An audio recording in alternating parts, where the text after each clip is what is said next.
ग्रंथ चल रहा है प्रवचन सार आचार्य गोविंद स्वामी 14 गाथा में ग्रंथ की पीठिका करने के बाद में शुद्धोपयोग से सर्वज्ञपने को प्राप्त होता है। और वो सर्वज्ञ भगवान हैं वो क्या है, स्वयंभू है। इस प्रकार की चर्चा अपनी चल रही है। पहली गाथा में सर्वज्ञपना बताया, दूसरी गाथा में स्वयंभू बताया। क्यों स्वयंभू है, तो द्रव्य कर्म भाव कर्म के नष्ट हो जाने से और स्वभाव के आविर्भूत हो जाने से वो स्वयंभू है, इस नाम को प्राप्त होते हैं भगवान अर्जुन। स्वयंभू उनको इसलिए कहते हैं क्योंकि द्रव्य भाव कर्म का नाश करके वो अपने स्वभाव को प्रकट किया, उन्हें आविर्भूत किया है, इसलिए वो स्वयंभू कहलाते हैं। पर कारणों से निरपेक्ष होकर स्वयं ही कर्ता कर्म करण संप्रदान बलान और अधिकरण रूप से कार्य करते हैं वहाँ पर, इसलिए भी उनको स्वयंभू कहते हैं। पर से निरपेक्ष होकर उनका कार्य होता है। शुद्धात्मा के स्वभाव की प्राप्ति का कार्य पर की आवश्यकता नहीं है, इसलिए वो स्वयंभू है। ऐसा अमृतचंद स्वामी ने कहा। अब आगे जय से स्वामी क्या कहते हैं इसको हम समझते हैं। ठीक, आगे कहते हैं उत्थानिका कहते हैं जय सिंह स्वामी कि शुद्धोपयोग से उत्पन्न जो शुद्ध आत्मा का लाभ है, शुद्धोपयोग के द्वारा ही शुद्धात्मा का लाभ होता है। तो शुद्धोपयोग से उत्पन्न जो शुद्धात्मा का लाभ है उसके होने में भिन्न कारक की आवश्यकता नहीं है। शुद्धोपयोग से शुद्धात्मा का लाभ होने के लिए किसी दूसरे की जरूरत नहीं है। रोटी बनाना है तो रोटी बनाने के लिए तो आपको चौकी, बेलन, चकला, ठीक, आटा तो है, गैस और बनाने वाला सब चाहिए, है ना। लेकिन आत्मा को भगवान बनाने के लिए समर्थ भी समर्थ है ना। तो कुछ भी नहीं चाहिए उसके लिए, कोई दूसरे साधनों की, है ना, भिन्न कारक की आवश्यकता नहीं, स्वयं ही कारक। किंतु अपने आत्मा ही के अधीन है, किसी दूसरे के अधीन नहीं है। दूसरे की आवश्यकता होती है तो पराधीन हो जाता है, तो वो आएगा तो काम होगा, है ना। और जब दूसरे की आवश्यकता ही नहीं है तो कभी भी काम हो सकता है। ऐसा मतलब दूसरे से कोई मतलब नहीं है, पर से निरपेक्ष होकर आत्मस्वरूप का लाभ होता है। गाथार्थ पढ़ते हैं। तथा वह आत्मा कौन, यानी जो शुद्धोपयोग के द्वारा सर्वज्ञ हुआ है उसकी बात कर रहे हैं। पिछली गाथा में शुद्धोपयोग के फल के रूप में सर्वज्ञ पने को कहा था। तो वह आत्मा स्वयं ही स्वभाव का लाभ करता हुआ स्वभाव की प्राप्ति होता है, अर्थात निश्चय रत्नत्रय लक्षण में शुद्धोपयोग के प्रसाद से। अब शुद्धोपयोग का यह दूसरा अर्थ कर दिया एक, जैसे स्वामी निश्चय रत्नत्रय लक्षण में कहते हैं। निश्चय रत्नत्रय लक्षण में शुद्धोपयोग के प्रसाद से, तो यानी कि निश्चय रत्नत्रय ही लक्षण है जिसका, ऐसा जो शुद्धोपयोग है, ठीक, निश्चय रत्नत्रय को ही शुद्धोपयोग कहते हैं। तो निश्चय रत्नत्रय के प्रसाद से जैसे आत्मा सर्व का ज्ञाता हो जाता है, सर्वज्ञ हो गए, सब को जानने वाले हो गए, वैसा वह शुद्ध आत्मा के स्वभाव का लाभ करता हुआ सर्वज्ञ व सर्वलोक का पति तथा पूजनीय हो जाता है। ठीक है, सर्व का ज्ञाता होता है ये तो बता ही दिया। तो सर्व का ज्ञाता होता है तो यहाँ पर हम पर को बता रहे हैं कि सब कुछ जान लिया, सब कुछ जान लिया, ये पर को बता दिया। और स्वयं का लाभ होता है, शुद्धात्मा के स्वभाव का लाभ करता हुआ, तो अपने आप पर भी स्वयं शुद्धात्मा का लाभ होता है। ये स्वसापेक्ष कथन हो गया, सर्वज्ञ बना पर सापेक्ष हो गया। ये इस गाथा का कनेक्शन हो गया दो गाथाओं का। पहली गाथा में सर्वज्ञ कहा, तो व्यवहार से सर्वज्ञ और निश्चय से क्या है तो आत्मा के है, तो ये ऐसा कनेक्शन हो गया। जैसे आत्मा सर्वज्ञाता, जैसे शुद्धात्मा के स्वभाव का लाभ करता हुआ सर्वज्ञ व सर्वलोक का पति पूजनीय हो जाता है। अच्छा, ये तो इसमें तो नहीं लिखा है, लेकिन हम कह रहे हैं और ऐसा, है ना? ये भाव बात है, क्योंकि उन्होंने वहाँ पर ऐसा कहा, फिर यहाँ पर शंभु कहने की क्या जरूरत पड़ गई? तो सर्वज्ञ कहने का मतलब हुआ कि पर सापेक्ष सर्वज्ञ हो गया, और स्वयंभू यानी स्वसापेक्ष सर्वज्ञ, वही स्थिति हुई। तो एक निश्चय हो गया और एक व्यवहार हो गया। व्यवहार से सर्वज्ञ हो गए, निश्चय से आत्मा ज्ञान स्वयंभू हो गए, तो ऐसे हो गए। अभी तक हमको भी नहीं ध्यान में आया था, तो कहते कहते ध्यान में आ गया। ये दोनों गाथाएं, इसलिए दो गाथाओं को कनेक्शन दिया है ना? तो इसको समझना चाहिए, बढ़िया चीज, अच्छी चीज है। शुद्धात्मा स्वभाव की प्रकटता के परिणमन का आधार स्वयं ही यह आत्मा है। हाँ, तो यानी इसी से हम आत्मज्ञता की सिद्धि कर रहे हैं, सर्वज्ञ की। हाँ, ठीक है। फिर बोला कि जो शुद्धात्मा लाभ है वो पर द्रव्य से निरपेक्ष हो जाए, हो रहा सब कुछ है लेकिन निरपेक्ष है। हाँ, तो यहाँ कहते हैं, कैसे कहा इन्होंने, और वैसे शुद्ध आत्मा के स्वभाव का लाभ करता हुआ, लाभ तो ही रहे, लाभ करता हुआ सर्वज्ञ व सर्वलोक का पति तथा पूजनीय हो जाता है। यहाँ क्योंकि सर्वलोकपति महदी भी कहा था, तो सर्व पूजनीय भी बता रहे थे। सर्वज्ञपना तो अलग बता दिया, और तीनों लोगों के पति यानी जो इंद्र हैं, अधोलोक का स्वामी धर्मेंद्र, मध्यलोक का स्वामी चक्रवर्ती, और ऊर्ध्वलोक का स्वामी सौधर्मेंद्र इंद्र। तो ये इन तीनों के द्वारा भगवान पूजनीय है। तो इसलिए तीन लोक के, सर्वलोक के पति तथा पूजनीय हो जाते हैं, इसलिए वह स्वयंभू इस नाम से कहा जाता है। हम इसलिए उनको क्या कहते हैं? स्वयंभू कहते हैं। इसको सर्वज्ञ को भी स्वयंभू कहते हैं। ये बात है, ठीक। अपन उस कल की परिभाषा में अपन देखा था, वहाँ अन्य ग्रंथों में स्वयंभू कहते हैं, तो इनका गुरु नहीं होता। तो वहाँ पर अपन गुरु के निरपेक्ष होने से या सभी कर्मों का निरपेक्ष स्वयंभू कहलाएंगे यहाँ पर, इस दृष्टि से। और वहाँ पर अपन तीर्थंकर को ही स्वयंभू कहते हैं। ये अंतर हो जाएगा थोड़ा सा, है ना? ठीक।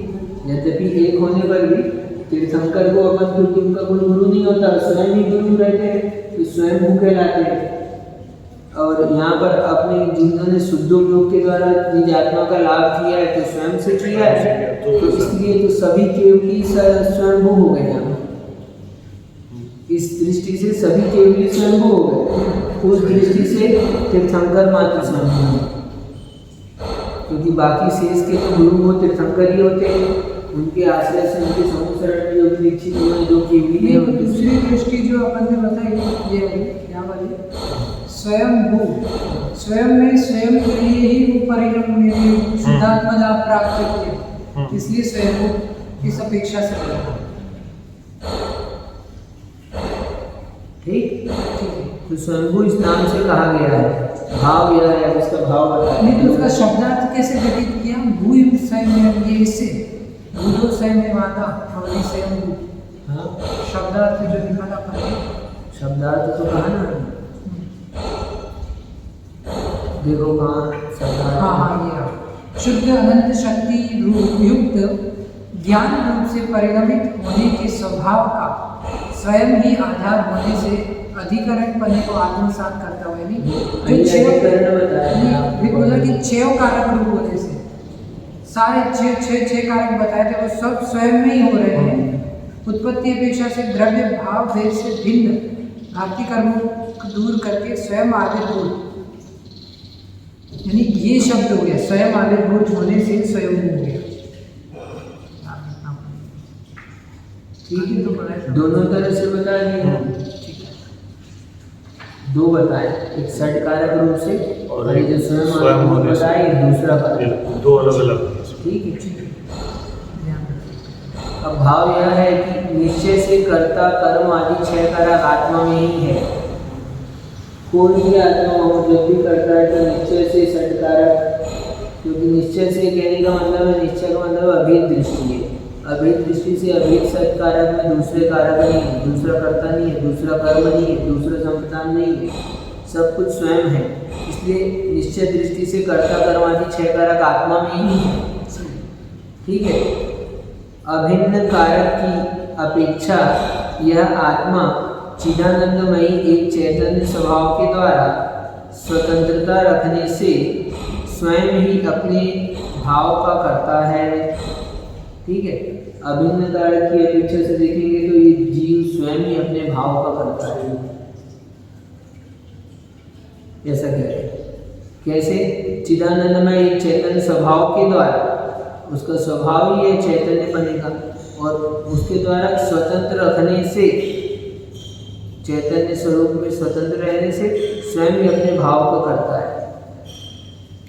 तथा नित्य आनंद में एक स्वभाव से स्वयं अपने स्वभाव को प्राप्त होता है।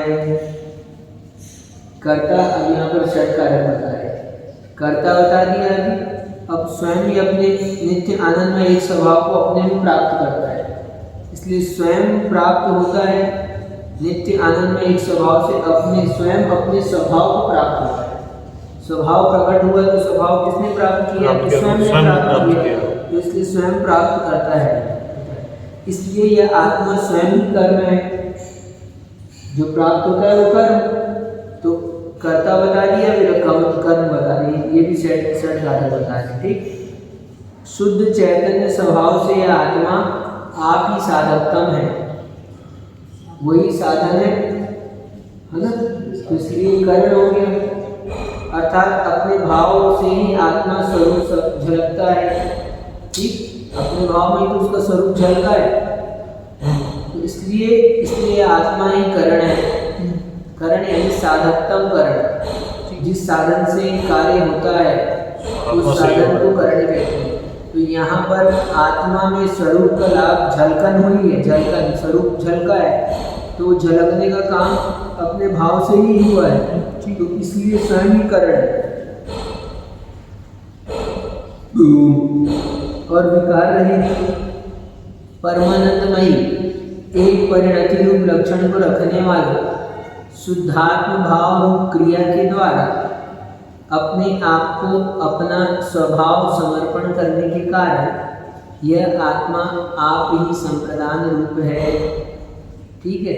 संप्रदान यानी समर्पण किया जाता है, अपने ही स्वरूप का लाभ अपने आप को समर्पित किया। किसके लिए प्राप्त किया? अपने आप के लिए प्राप्त किया ना, इसलिए अपने आप को प्राप्त किया तो अपने लिए किया, इसलिए संप्रदान भी स्वयं ही क्रिया के द्वारा अपने स्वभाव का समर्पण करने के कारण से। ठीक है। तो स्वभाव का समर्पण यह आत्मा स्वयं ही संप्रदान स्वरूप है। तैसे ही पूर्व में रहने वाले अब अपादान बताया, मति शुद्ध आदि ज्ञान के विकल्पों के नाश होने पर भी अखंडित एक चैतन्य के प्रकाश के द्वारा अपने अविनाशी स्वभाव से ही यह आत्मा अपना स्वयं का प्रकाश करता है। इसलिए यह आत्मा आप ही अपादान है। ठीक है। 6 उदाहरण लगाएंगे, वही कल लगाए थे, तो अखंडित एक चैतन्यमय अपादान में ध्रुव को लगाते हैं, तो अपने एक चैतन्यमय प्रकाश के कारण से पूर्व में मति शुद्ध ज्ञान उनका विनाश, केवल ज्ञान की उत्पत्ति और ज्ञान स्वभाव कारण, तो इस कारण से वो अपादान हो गया। तो आप ही अपादान है। तथा यह निश्चय शुद्ध चैतन्य आदि गुण स्वभाव का स्वयं ही आधार होने से आप ही स्वयं ही अधिकरण होता है। अब उन गुणों का आधार क्या? शुद्ध चैतन्य आदि गुणों का स्वभाव का स्वयं ही आधार है। जो स्वभाव है उनका आधार कौन है? स्वयं आधार होने से अधिकरण होता है। इस तरह से षटकारक होता है। यहाँ पर कह रहे हैं इस तरह अभेद षटकारक से स्वयं ही परिणमन करता हुआ यह आत्मा परमात्मा स्वभाव तथा केवल ज्ञान की उत्पत्ति में भिन्न कारक की अपेक्षा नहीं रखता। परमात्मा स्वभाव और केवल ज्ञान दोनों भी अलग अलग है। ठीक, जैसे कह रहे थे परमात्मा स्वभाव की उत्पत्ति में और केवल ज्ञान की उत्पत्ति में भिन्न कारक की अपेक्षा नहीं रखता, इसलिए आप ही स्वयंभू कहलाता है। इसमें हम नए लगाएंगे। हाँ, नए लगाना पड़ेगा। नए तो लगाएंगे, अभी निश्चय नहीं लगाएंगे, पहले बोल दिया निश्चय कैसे सब इंटरनली निश्चय से सबसे पहले प्रारंभ किया, निश्चय से लगाने से अभेद हो गया, तो अभेद से भी ये षटकारक हो गया। ठीक, मिट्टी और कुम्हार, तो कुम्हार ने मिट्टी से घड़ा बनाया है, तो ये भेद षटकारक है। और मिट्टी के लिए मिट्टी से अलग मिट्टी पर घड़ा बनाया, घड़ा बने, तो स्वयं ही अभेद षटकारक है। दूसरा करने वाला नहीं देख रहे यहाँ पर, यहाँ करने वाले को अलग कर दिया, उसमें ही देख रहे हैं केवल आत्मा। इससे सुख क्या मिलेगा? उससे सुख क्या मिलेगा?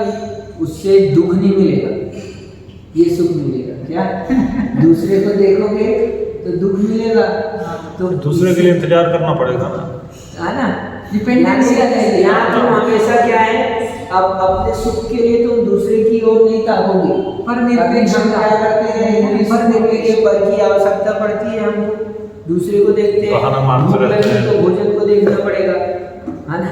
सही है। ठीक है, ये केवल ज्ञान सर्वज्ञता स्वावलंबी है।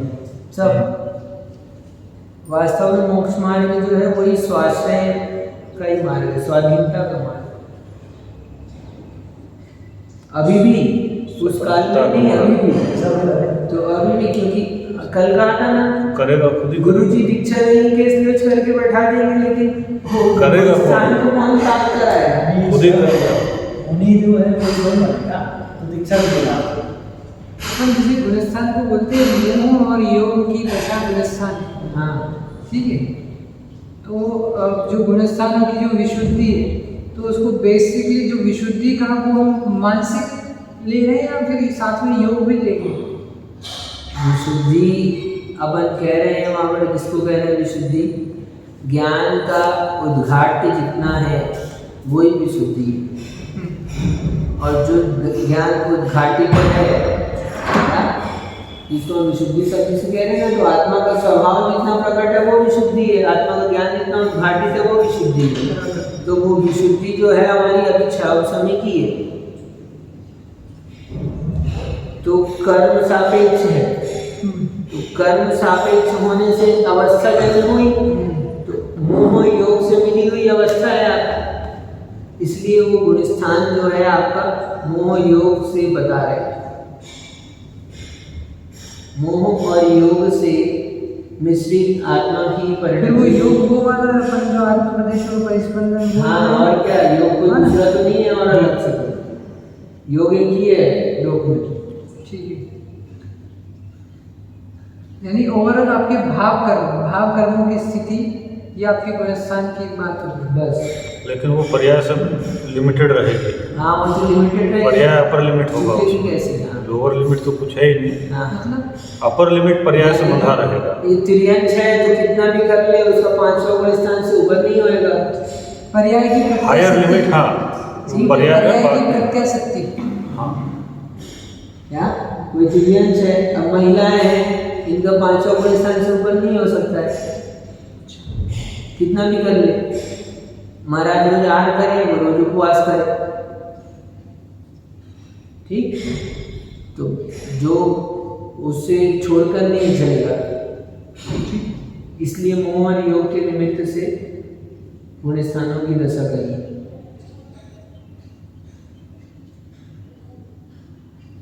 ठीक, इसमें शुरू के 3 गुण स्थान दर्शन मोहनी से लगाना, बाद के गुण स्थान चारित्र मोहनी से लगाना, ऐसा सिद्धांत का कथन है।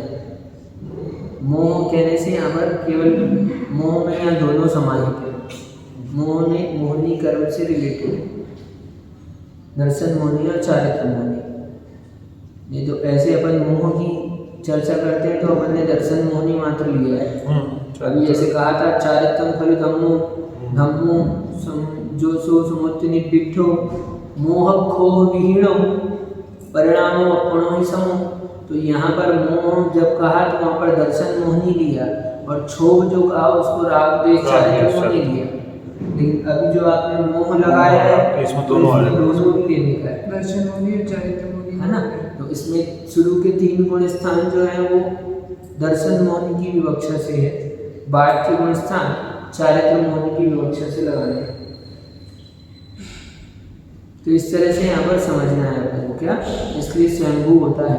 इस प्रकार सर्वज्ञ की मुख्यता से प्रथम गाथा और स्वयंभू की मुख्यता से दूसरी गाथा, इस तरह पहले स्थल में 2 गाथाएं पूर्ण हुई।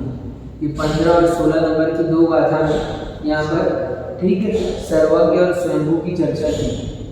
14 गाथाओं में ही ग्रंथ की पीठिका हो चुकी है, और इन्होंने कह दिया जयसिंह स्वामी ने, जो संक्षेप रुचि वाला शिष्य है उसको 14 गाथाएं बता दो, बस पढ़ा दो, वो अपने मोक्ष मार्ग के काम करने में लग जाता है।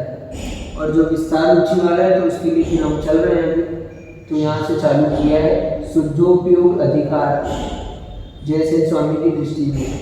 ऐसे ही ग्रंथ का मूल ज्ञानाधिकार चल रहा है हमारा, इसके बाद दर्शनाधिकार है, फिर चारित्राधिकार है, 3 महाधिकार है प्रवचन सार ग्रंथ में। ठीक, आज अगली गाथा पर विचार करेंगे, इसके बाद ये पॉइंट देते हैं उसमें से जब तक आप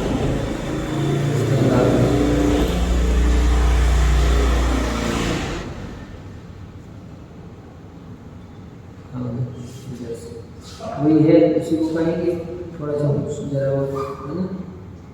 तो गाथा नंबर 16 में इस गाथा का मूल भाव स्वयंभू बनने के लिए सर्वज्ञ देव स्वयं प्रभु हैं, ऐसा इसमें बता रहे हैं। पॉइंट पहला कहते हैं शुद्ध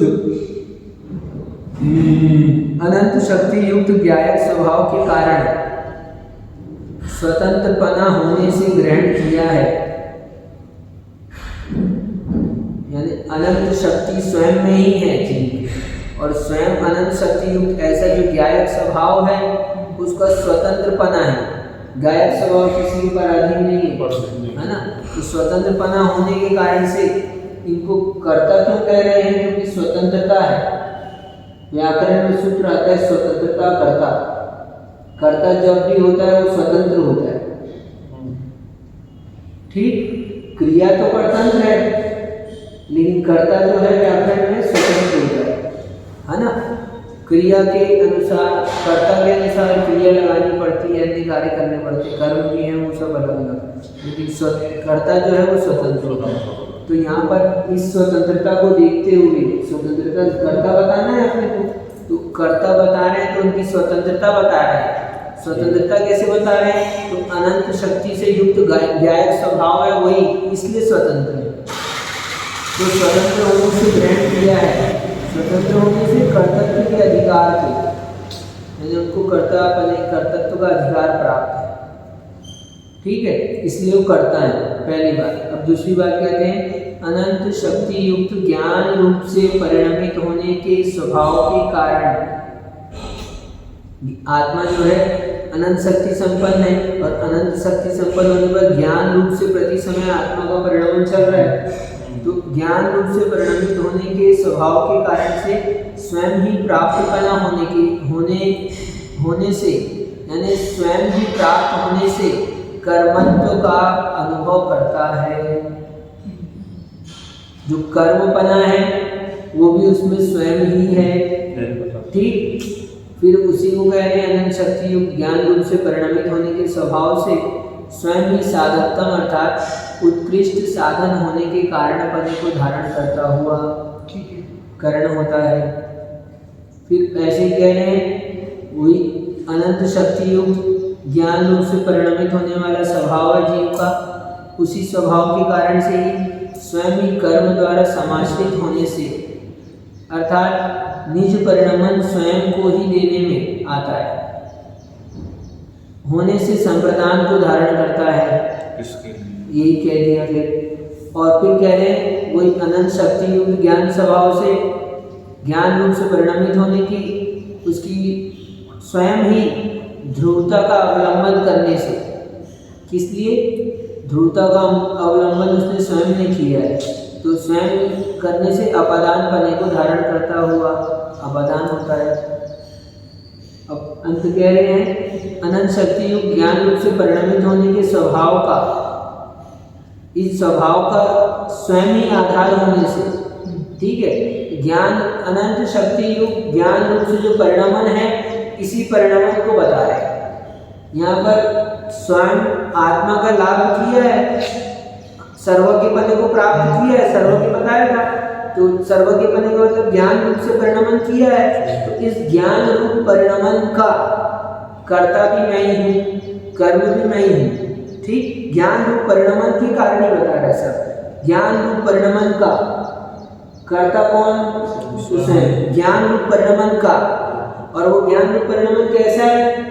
केवल ज्ञान रूप नहीं है, अनंत शक्ति युक्त, ऐसा कहा। तो अनंत शक्ति युक्त यानी उस ज्ञान रूप परिणमन में ही अनंत शक्तियां मिली हुई हैं। नहीं तो सोचे कि मात्र ज्ञान है, कोई कहने लगे कि ज्ञान रूप परिणमन हो रहा है, तो ज्ञान रूप परिणमन को भी विशेषण लगा के कहा है कि जो ज्ञान रूप परिणमन है वो कैसा है? अनंत शक्ति से युक्त होकर, क्योंकि आत्मा जो है वो अनंत शक्ति का पिंड है और पूरा का पूरा अखंड अभेद एक परिणमन होता है।